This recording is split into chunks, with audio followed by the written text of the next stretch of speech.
In May 2024, Steward Healthcare collapsed under $9 billion in liabilities. The public viewed this empire as a recession-proof money machine, but the inside was a brutal financial crime scene. A new mother tragically bled to death because a vendor repossessed vital equipment over an unpaid invoice, while the chief executive drew a $4 million salary and owned a $30 million yacht. Most people see astronomical medical billings and assume guaranteed wealth. Here's the problem: almost none of that is true. Enormous bills do not equal corporate profit. The cost side is ruthlessly rigid. The revenue side is completely volatile. If you want to survive the hidden traps of macroeconomics that destroy even billion-dollar empires, subscribe now to decode the true architecture of wealth. To understand how a multi-state medical empire vanishes into a $9 billion black hole, we must first look at a micro-level trap that is likely hiding in your own portfolio right now. Meet Jonathan. At 38 years old, he's a senior healthcare IT director and a private angel investor who has done everything right according to the standard financial playbook. He spent over a decade maximizing his corporate salary, diligently accumulating liquid capital, and parking his savings in stable, broad market index funds. But Jonathan reached the point where basic exchange-traded funds felt too slow, too passive, and too disconnected from true wealth creation. He wanted to graduate to the major leagues of investing, to transition from a mere wage earner into a legitimate asset owner. That was when a commercial real estate broker presented him with a private clinic syndication, packaged as the ultimate recession-proof cash cow. The numbers presented to Jonathan looked absolutely pristine on paper. The pitch deck was filled with staggering top-line revenue figures, showcasing high-dollar medical billings and a non-stop, predictable inflow of insured patients. The broker continuously emphasized the inherent prestige of owning medical infrastructure, framing it as a highly defensible economic moat with an ironclad lease structure. Jonathan looked at the initial entry point, the sticker price of the partnership buy-in, and saw what looked like a guaranteed ticket to financial independence. Seduced by the glamour of medical real estate and the promise of capturing high-ticket cash flow, he eagerly signed a heavy medical clinic lease and partnership agreement. However, high top-line revenue is the ultimate vanity metric, a mathematical illusion frequently weaponized by commercial brokers to lure sophisticated mid-level capital into catastrophic high-leverage traps. What Jonathan failed to realize is that massive gross billings mean absolutely nothing if the operational architecture underneath it is fundamentally flawed. He bought into the external prestige without stress testing the internal mechanics of the balance sheet. Jonathan believed he was buying into a secure, predictable cash machine, completely blind to the fact that he had just signed up for the deadliest variable in corporate finance: fixed cost rigidity. Jonathan saw the patient logs at his clinic growing every single week, but his operating account told a completely different story. The waiting room was packed, yet the cash available to deploy was shrinking, pulling him into a psychological paradox that breaks most mid-level operators. He had fallen into the volume trap, operating under the dangerous assumption that more customers automatically resolves a cash deficit. In high overhead systems, expanding your operation without fixing the underlying financial structural defects does not save you. It simply accelerates the speed of your financial collapse. Jonathan was experiencing the brutal, unyielding reality of a compounding cash flow hemorrhage. The underlying cause of this structural bleeding was the sudden massive expansion of his operational expenditure, or OPEX. As patient volume expanded, Jonathan was forced to scale his medical supply chain, acquiring high-cost specialized inventory that carried rapid expiration dates. Simultaneously, he collided with the harsh realities of the modern healthcare labor market, where registered nurse salaries and specialized technician pay rates were climbing significantly faster than standard inflation. To keep the facility running legally, he had to fund mandatory technical compliance updates, secure expensive digital health data infrastructure, and pour fresh capital into recurring maintenance for diagnostic machinery. Every new patient did not just bring revenue, they brought an immediate, unavoidable wave of new overhead. This operational expansion triggered an even more dangerous structural crisis in his capital expenditure, or CAPEX. Medical infrastructure demands constant, aggressive reinvestment just to maintain a baseline level of operation, meaning money was constantly being pulled out of liquid reserves and locked into illiquid physical upgrades. Furthermore, because Jonathan relied heavily on commercial health insurance and government reimbursements, he quickly discovered the brutal delay of the medical billing cycle. He had to pay his staff every 2 weeks and pay his equipment vendors every 30 days, but the insurance companies routinely took 60, 90, or even 120 days to clear out his accounts receivable. The faster Jonathan grew the clinic, the more of his working capital became entirely trapped in this massive receivables backlog. He was highly profitable on an accrual accounting spreadsheet, but he was completely insolvent on a cash flow basis. He was forced to constantly clear out his personal cash reserves just to bridge the massive gap between his rigid weekly expenses and his highly erratic, delayed revenue collection. The illusion of a thriving enterprise had transformed into a relentless liquidity trap, draining his wealth and leaving him completely exposed to any sudden macro shift. As Jonathan watched his personal liquidity vanish into an unyielding wall of expenses, he committed the fatal error that separates amateur investors from elite asset managers. Every business model feels invincible until the micro market undergoes a subtle, unnoticeable shift. For Jonathan, that shift did not arrive as a sudden macroeconomic catastrophe, but as a quiet adjustment in the local ecosystem.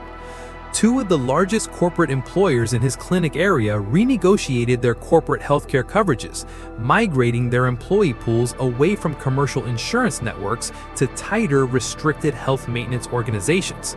Within 60 days, the steady stream of high-margin patients vanished from his digital dashboard. The elective diagnostics and premium outpatient procedures that quietly funded the clinic operations dried up almost completely. Jonathan looked at his month-end reports and realized his total patient volume had plummeted by 25%. In a standard retail business or a traditional service firm, a 25% drop in demand triggers an immediate defensive contraction. You reduce your inventory orders, you scale back temporary employee hours, and you adjust your variable expenses to match the new revenue reality. But in premium medical infrastructure, that operational flexibility is a mathematical impossibility. Jonathan discovered the terrifying reality of fixed cost rigidity. His top-line revenue had cratered by a full quarter, but his operational cost architecture remained exactly 100% frozen. The physical asset does not care how many beds are empty or how many diagnostic rooms set dark. The specialized climate control systems must run continuously, every hour of every day, to preserve sterile environments and protect sensitive chemical reagents. The highly specialized hazardous medical waste removal services charge their base rent fees regardless of volume. Most importantly, the specialized medical staff cannot be placed on standby. You cannot tell an advanced nurse practitioner or a certified technician to go home at 3 in the afternoon just because the waiting room is quiet. If you cut their guaranteed hours, they migrate to competing health networks instantly, destroying the operational capacity of the asset. The payroll remains completely inflexible, eating up its massive 60% share of the operational architecture every single pay period. This is the exact moment where the mathematical trap closes tightly on the amateur investor. As the operational cash flow collapsed, the structural debt service remained entirely unchanged. Corporate presentation tone. The monthly principal and interest payments on the millions of dollars borrowed to fund the medical equipment and building upgrades arrived on schedule, demanding absolute liquidation. The clinic was no longer producing enough native cash flow to sustain its own leverage. Jonathan was forced to make a devastating choice. To prevent a technical default that would trigger immediate bank foreclosure on the asset, he had to initiate a series of emergency capital injections, pulling cash directly out of his personal savings accounts just to satisfy the relentless debt service. His entire net worth, accumulated through years of disciplined corporate work, was now being systematically cannibalized to keep an illiquid, rigid structure on life support. His prestigious investment that was supposed to engineer his absolute financial freedom had transformed into a high-leverage liability, threatening to pull his entire family portfolio underwater. True wealth is never defined by what your asset grosses during a peak economic cycle.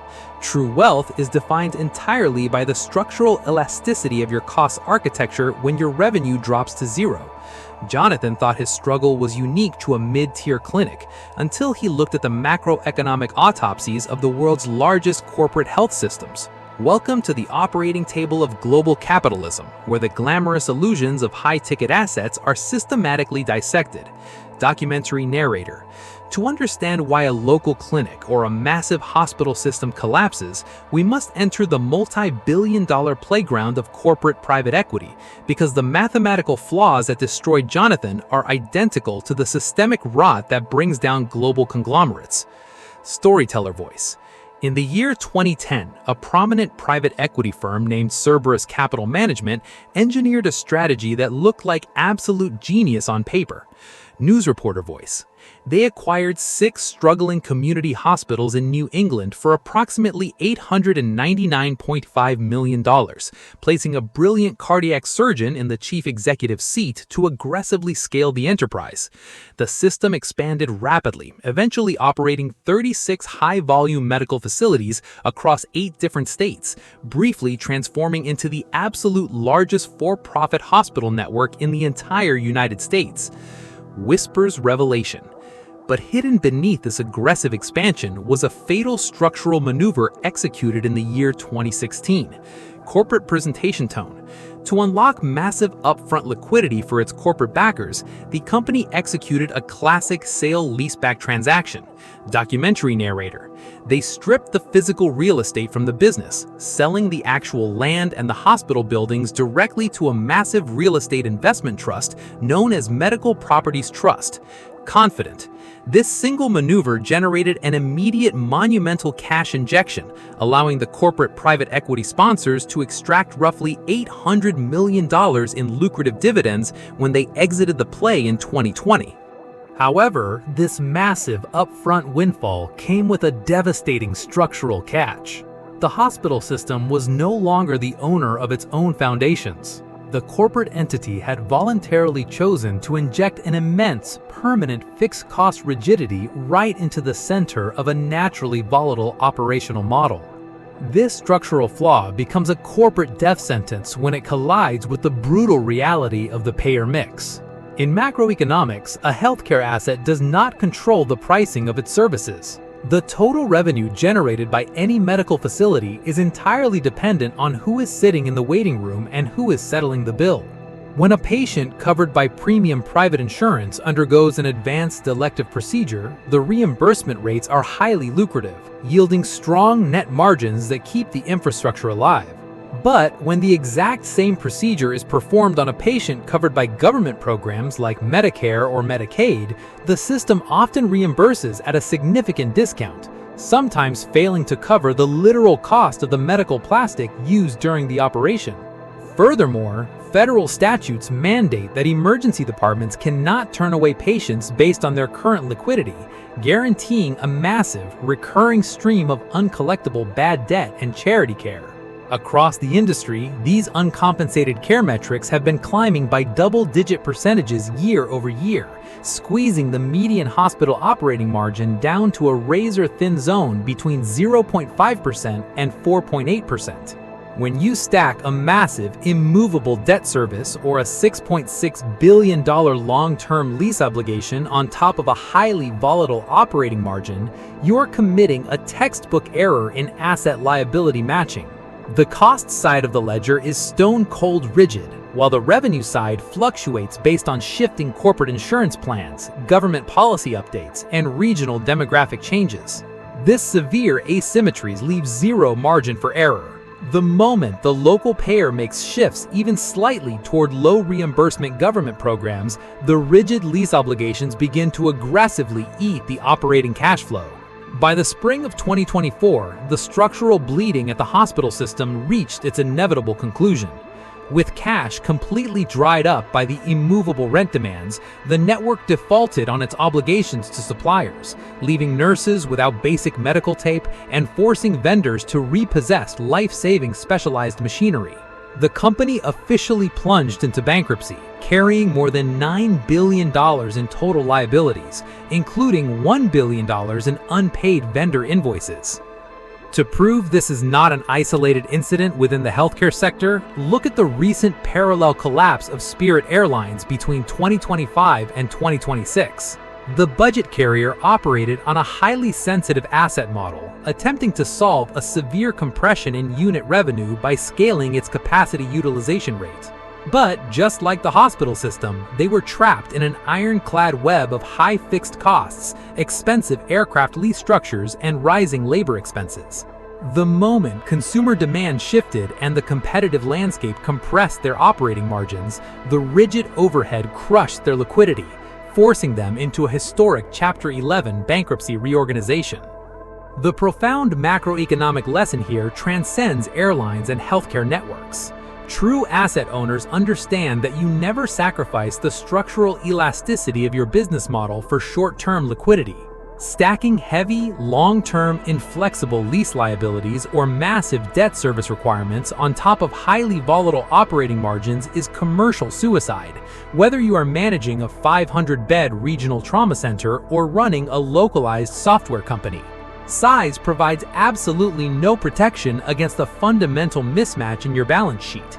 It simply makes the final structural collapse much larger. Equipped with this forensic understanding of systemic risk, Jonathan didn't just try to work harder. He completely tore down and rebuilt his entire financial architecture. Jonathan cut his losses before the liquidity hemorrhage could permanently destroy his family portfolio.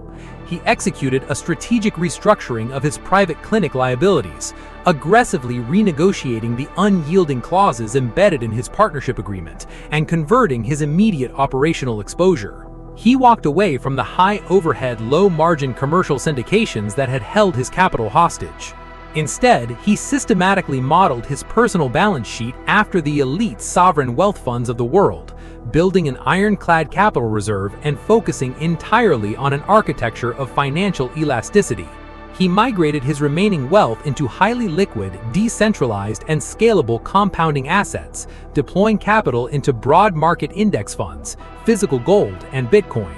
By stripping away rigid liabilities and maximizing assets with pure market liquidity, Jonathan protected his wealth against macro inflation and sudden economic system shocks. This is just an illustrative example to help you understand the power of long-term compounding. Your actual results will depend on your income, expenses, returns, and investment choices. True financial freedom is never achieved by growing your gross volume under a mountain of inflexible overhead. It is achieved by minimizing your fixed liabilities and maximizing highly liquid, asymmetric assets that you control completely. Because at the end of the day, the laws of financial gravity apply equally to the corner shop and the billion-dollar skyscraper. The masses look at the building, but elite asset owners look at the contract. Whether you are signing a simple office lease, launching a small business, or acquiring a rental property, you must look for the hidden CAM fees and the fixed cost traps waiting to strangle your liquidity. Do not look at the glamorous facade, look at the plumbing of the cash flow. If you're ready to stop playing the financial game as a pawn and start reading the corporate blueprints like a seasoned auditor, hit the subscribe button and share this analysis with one investor who cannot afford to lose their shirt. See you in the next autopsy.